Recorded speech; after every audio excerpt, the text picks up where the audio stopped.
Hi hello guys, welcome back to Aadya colourful.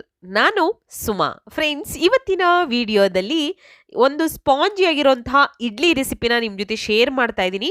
ಇದಕ್ಕೆ ಅಕ್ಕಿ ಬೇಳೆ ಇಲ್ಲದೆ 1 ಕಪ್ ಅವಲಕ್ಕಿಯಿಂದ ಮೃದುವಾದ ಇಡ್ಲಿನ ಹೇಗೆ ಮಾಡ್ಕೊಳ್ಳುವಂತಹ ವಿಧಾನವನ್ನು ತಿಳಿಸ್ಕೊಡ್ತಾ ಇದ್ದೀನಿ. ತುಂಬಾನೇ ಈಸಿಯಾಗಿ ಮಾಡುವಂತಹ ಒಂದು ಇಡ್ಲಿ ರೆಸಿಪಿ. ಸೊ ಈ ಇಡ್ಲಿ ಮಾಡೋದಕ್ಕೆ ಇಲ್ಲಿ 1 ಕಪ್ ಆಗುವಷ್ಟು ನಾನು ಅವಲಕ್ಕಿನ ತಗೊಂಡಿದ್ದೀನಿ, ನೋಡ್ಬೋದು ನೀವು.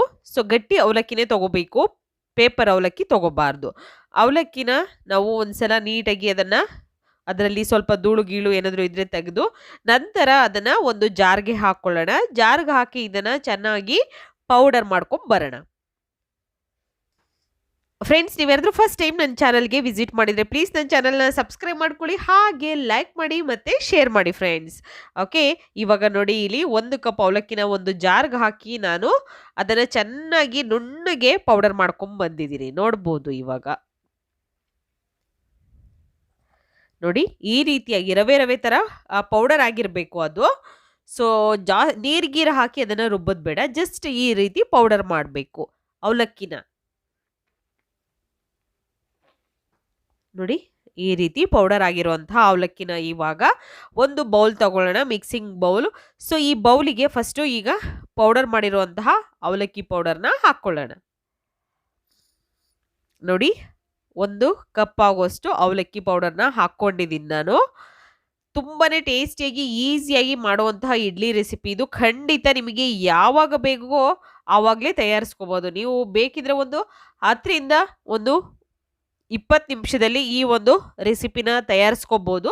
ಸೊ ಟೈಮ್ ಇದೆ ಅನ್ನೋದಾದರೆ ನೀವು ಜಾಸ್ತಿ ಹೊತ್ತು ಇದನ್ನು ಹಿಟ್ಟು ಅಕಸ್ಮಾತ್ ರಾತ್ರಿ ರೆಡಿ ಮಾಡಿ ನೀವು ಬೆಳಿಗ್ಗೆ ಕೂಡ ಮಾಡ್ಕೊಳ್ಬೋದು. ಇವಾಗ ಇಲ್ಲಿ ನಾನು ರವೆ ತಗೊಂಡಿದ್ದೀನಿ. ಸೊ ನೋಡ್ಬೋದು, ಇಡ್ಲಿ ರವೆ, ಇಡ್ಲಿ ಮಾಡೋದಕ್ಕೆ ಉಪಯೋಗಿಸ್ತೀವಲ್ಲ ಆ ರವೆನ ಉಪಯೋಗಿಸ್ತಾ ಇದ್ದೀನಿ. ಇಲ್ಲಿ 1.5 ಕಪ್ ಆಗುವಷ್ಟು ಇಡ್ಲಿ ರವೆ ತಗೊಳ್ತಾ ಇದ್ದೀನಿ. ಸೊ ನಾನು ಮಾಡ್ತಾ ಇರೋದು ಸುಮಾರು ಇಲ್ಲಿ ಒಂದು 6ರಿಂದ 7 ಜನಕ್ಕಾಗುವಷ್ಟು ಇಡ್ಲಿನ ತಯಾರಿಸ್ಕೊಳ್ತಾ ಇದ್ದೀನಿ ನಾನು. ನೋಡಿ, 1.5 ಕಪ್ ಆಗುವಷ್ಟು ಹಾಕ್ಕೊಳ್ತಾ ಇದ್ದೀನಿ. ನೀವು 3/4 ಕಪ್ ಅವಲಕ್ಕಿ ತಗೊಂಡ್ರೆ, 3/4 ಕಪ್ ಅವಲಕ್ಕಿನ ನೀವು ತಗೊಂಡ್ರೆ ಖಂಡಿತ ಅದಕ್ಕೆ 1 ಕಪ್ ಆಗುವಷ್ಟು ರವೆ ಹಾಕ್ಕೊಳ್ಳಿ. 1 ಕಪ್ ನೀವು ಅವಲಕ್ಕಿನ ಉಪಯೋಗಿಸಿರೆ 1.5 ಕಪ್ ಆಗುವಷ್ಟು ರವೆನ ಹಾಕ್ಕೊಳ್ಬೇಕು.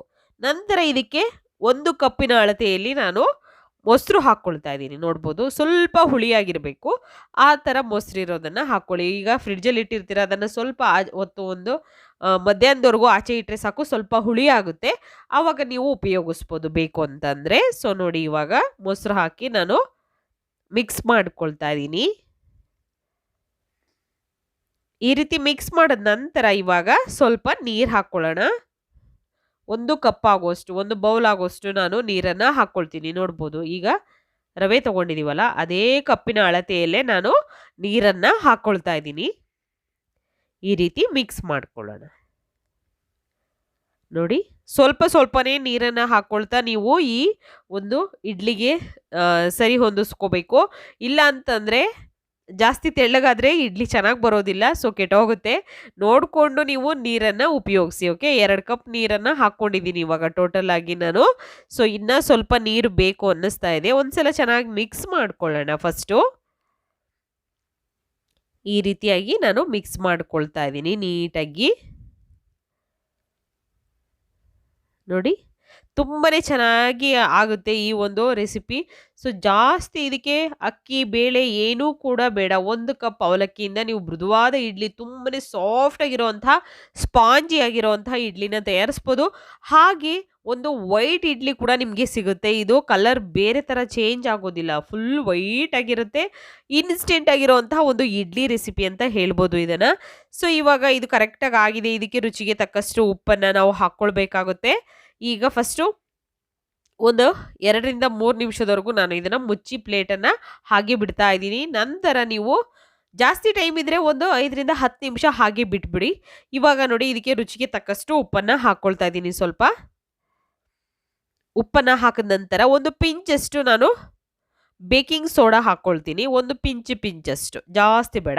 ಅಕಸ್ಮಾತ್ ನೀವು ತಕ್ಷಣಕ್ಕೆ ಮಾಡ್ಕೊಳ್ತಿದ್ದೀರಾ ಅಂದರೆ ನೀವು ಈನೋ ಕೂಡ ಹಾಕ್ಕೊಳ್ಬೋದು. ನಾನು ಇವಾಗ ಇದನ್ನು ಈಗ ನೆನೆ ಹಾಕಿ ನಾನು ಒಂದು ಅರ್ಧ ಗಂಟೆ ಬಿಟ್ಟು ಮಾಡ್ತಾ ಇರೋದು. ಸೊ ನೀವು ತಕ್ಷಣಕ್ಕೆ ಮಾಡ್ಕೋತೀವಿ ಅನ್ನೋದಾದ್ರೆ ನೀವು ಈನೋನ ಹಾಕಿ ಕೂಡ ಮಾಡ್ಕೊಳ್ಬೋದು. ಸೊ ಇವಾಗ ನೋಡಿ ಸ್ವಲ್ಪ ನೀರನ್ನು ಹಾಕ್ಕೊಳ್ತಾ ಹಿಟ್ಟನ್ನು ಕಲಿಸ್ಕೊಳ್ತಿದ್ದೀನಿ ಚೆನ್ನಾಗಿ. ಸೊ ಇನ್ನೊಂದು ಸ್ವಲ್ಪ ನೀರು ಹಾಕ್ಕೊಳ್ಳೋಣ. ಟೋಟಲ್ ಆಗಿ ಇಲ್ಲಿ 2.5 ಕಪ್ ನೀರು ಬೇಕಾಗಿದೆ ನನಗೆ. ನೋಡಿ ಈ ರೀತಿ ಮಿಕ್ಸ್ ಮಾಡ್ಕೊಳ್ಳೋಣ. ನಾನೀಗ ಬೇಕಿಂಗ್ ಸೋಡಾ ಮತ್ತು ಉಪ್ಪನ್ನು ಹಾಕಿದ ತಕ್ಷಣವೇ ನಾನು ಇವಾಗ ಇಡ್ಲಿನ ಮಾಡ್ಕೊಳ್ತಾ ಇಲ್ಲ. ಒಂದು 10 ನಿಮಿಷ ಬಿಟ್ಟು ಮಾಡ್ಕೊಳ್ತಾ ಇದ್ದೀನಿ. ನೀವು ಬೇಕು ಅಂದರೆ ಈನೋ ಕೂಡ ಉಪಯೋಗಿಸ್ಬೋದು. ಸೊ ಈಗ ಒಂದು 10 ನಿಮಿಷ ಆಗಿದೆ ನೋಡಿ. ಇವಾಗ ಚೆನ್ನಾಗಿ ಹಿಟ್ಟು ಉಬ್ಬಿ ಬಂದಿದೆ ನೋಡ್ಬೋದು ನೀವು. ಈ ರೀತಿಯಾಗಿ ರುಚಿಯಾಗಿರುವಂತಹ ಒಂದು ಸ್ಪಾಂಜಿ ಆಗಿರುವಂತಹ ಇನ್ಸ್ಟೆಂಟ್ ವೈಟ್ ಇಡ್ಲಿನ ಖಂಡಿತ ಮನೇಲಿ ತಯಾರಿಸಿ ನೋಡಿ. ಇವಾಗ ಸ್ವಲ್ಪ ಗಟ್ಟಿಯಾಗಿದೆ ಅನ್ನಿಸ್ತಾ ಇದೆ ಅಲ್ವಾ? ಇದಕ್ಕೆ ಇನ್ನೊಂದು ಸ್ವಲ್ಪ ನೀರನ್ನು ಹಾಕ್ಕೊಂಡು ನೀಟಾಗಿ ಮಿಕ್ಸ್ ಮಾಡ್ಕೋಬೇಕು. ಇಷ್ಟೊಂದು ಗಟ್ಟಿ ಬೇಡ ನಮಗೆ ಇಡ್ಲಿ ಮಾಡೋದಕ್ಕೆ. ನೋಡಿ ಸ್ವಲ್ಪ ನೀರನ್ನು ಹಾಕ್ಕೊಂಡಿದ್ದೀನಿ. ಇನ್ನು ಒಂದು ಸ್ವಲ್ಪ ನೀರು ಬೇಕಾಗಬಹುದು. ಸೊ ಫ್ರೆಂಡ್ಸ್, ನಾನು ತುಂಬಾ ಇಡ್ಲಿ ರೆಸಿಪಿಗಳನ್ನು ಶೇರ್ ಮಾಡಿದ್ದೀನಿ. ದಯವಿಟ್ಟು ನೀವು ಯಾರಾದರೂ ನೋಡಿಲ್ಲ ಅಂದರೆ ಖಂಡಿತ ಚಾನಲಲ್ಲಿದೆ, ಚೆಕ್ ಮಾಡಿ ಫ್ರೆಂಡ್ಸ್. ಓಕೆ, ಇವಾಗ ನೋಡಿ ಹಿಟ್ಟಿಗೆ ಬೇಕು ಅಂದರೆ ಇನ್ನೊಂದು ಸ್ವಲ್ಪ ನೀರನ್ನು ಹಾಕ್ಕೊಳ್ಬೋದು. ಇವಾಗ ನಾನು ಹಾಕಿ ರೆಡಿ ಮಾಡ್ಕೊಳ್ತೀನಿ. ಒಂದು ಇಲ್ಲಿ ಇಡ್ಲಿ ಪ್ಲೇಟ್ ತಗೊಂಡಿದ್ದೀನಿ. ಸೊ ಇದಕ್ಕೆ ಸ್ವಲ್ಪ ಎಣ್ಣೆನ ಗ್ರೀಸ್ ಮಾಡ್ಕೊಳ್ಳೋಣ. ನೋಡಿ ಈ ರೀತಿಯಾಗಿ ಗ್ರೀಸ್ ಮಾಡ್ಕೊಳ್ತಾ ಇದ್ದೀನಿ. ಸ್ವಲ್ಪನೇ ಸ್ವಲ್ಪ, ನೀವು ಬ್ರಷ್ ಇದ್ದರೆ ಬ್ರಷಲ್ಲಿ ಕೂಡ ಉಪಯೋಗಿಸ್ಬೋದು. ಸೊ ಬ್ರಷ್ ಕೂಡ ಇದೆ, ಬಟ್ ನಾನು ಕೈಯಲ್ಲೇ ಕೂಡ ಹಾಕ್ಕೊಳ್ತಾ ಇದ್ದೀನಿ. ಈಗ ಇಡ್ಲಿನ ಹಾಕ್ಕೊಳ್ಳೋಣ ಇದಕ್ಕೆ. ನೋಡಿ ತುಂಬಾ ಈಸಿಯಾಗಿ ಬ್ರೇಕ್ಫಾಸ್ಟ್ ರೆಸಿಪಿನ ನೀವು ತಯಾರಿಸ್ಬೋದು. ತುಂಬಾ ರುಚಿಯಾಗಿ ಕೂಡ ಇರುತ್ತೆ ಖಂಡಿತ ಇದು. ನೀವು ಇದಕ್ಕೆ ಅಕ್ಕಿ ಬೇಳೆ ಏನೂ ಹಾಕೇ ಇಲ್ಲ ಅಂತ ಗೊತ್ತಾಗೋದೇ ಇಲ್ಲ, ಅಷ್ಟು ಸೂಪರ್ ಆಗಿರುತ್ತೆ. ಇದನ್ನು ಜಾಸ್ತಿ ಹೊತ್ತು ನೆನೆಸಿ ಕೂಡ ನಾವು ಮಾಡ್ಕೊಬಿಡ್ತೀವಿ ಅಂದರೆ ಖಂಡಿತ ರಾತ್ರಿ ನೀವು ರೆಡಿ ಮಾಡಿ ಇಟ್ಕೊಂಡು ಬೆಳಿಗ್ಗೆ ಇದನ್ನು ಬ್ರೇಕ್ಫಾಸ್ಟಿಗೆ ಕೂಡ ಮಾಡ್ಕೊಳ್ಬೋದು. ತುಂಬಾ ಬೇಗ ಆಗುತ್ತೆ. ಸೊ ಈಗ ಈ ರೀತಿ ಇವಾಗ ಇಡ್ಲಿ ಸರಿನಾ ಹಾಕ್ಕೊಂಡಿದ್ದೀನಿ. ಇವಾಗ ಇಡ್ಲಿ ಪಾತ್ರೆ ಇಟ್ಕೊಂಡಿದ್ದೀನಿ. ನೀರು ಸ್ವಲ್ಪ ಬಾಯ್ಲ್ ಆಗೋದಕ್ಕೆ ಬಿಡೋಣ. ನೀರು ಚೆನ್ನಾಗಿ ಕುದಿ ಬಂದ ನಂತರ ಇವಾಗ ನಾವು ಇಡ್ಲಿ ಸ್ಟ್ಯಾಂಡನ್ನು ಇಡಬೇಕಾಗುತ್ತೆ. ಇಟ್ಟು ಇದನ್ನು ಲಿಡ್ ಕ್ಲೋಸ್ ಮಾಡೋಣ. ಟೈಟಾಗಿ ಮುಚ್ಚಬೇಕು. ಟೈಟಾಗಿ ಮುಚ್ಚಿ ಒಂದು 15 ನಿಮಿಷದವರೆಗೂ ಬೇಯಿಸ್ಕೊಳ್ಬೇಕು. 15 ನಿಮಿಷದವರೆಗೂ ಬೆಂದ ನಂತರನೇ ನಮಗೆ ಇಡ್ಲಿ ಸಾಫ್ಟಾಗಿ ಬರೋದು. ಸೊ 15 ನಿಮಿಷದವರೆಗೂ ನಾನು ಇದನ್ನು ಕುಕ್ ಮಾಡ್ಕೊಳ್ತಾ ಇದ್ದೀನಿ. 15 ನಿಮಿಷ ಆದ ನಂತರ ಇವಾಗ ಓಪನ್ ಮಾಡ್ಕೊಳ್ಳೋಣ. ನೋಡಿ ಎಷ್ಟು ಚೆನ್ನಾಗಿ ಬಂದಿದೆ ಇಡ್ಲಿ. ನೋಡಿದ್ರೇ ಗೊತ್ತಾಗಿದೆ ಎಷ್ಟು ವೈಟ್ ಬಂದಿದೆ ಅಂತ. ಸೊ ಖಂಡಿತವಾಗ್ಲೂ ತುಂಬಾ ಸಾಫ್ಟಾಗಿ ಬಂದಿದೆ. ಮಕ್ಕಳಿಗಂತೂ ತುಂಬಾ ಇಷ್ಟ ಆಗುತ್ತೆ. ನೋಡಿ ಟಚ್ ಮಾಡಿದ್ರು ಕೂಡ ಅದು ಅಂಟ್ಕೊಳ್ತಿಲ್ಲ, ಅಂದರೆ ಕರೆಕ್ಟಾಗಿ ಬೆಂದಿದೆ ಅಂತ. ಸೊ ಇವಾಗ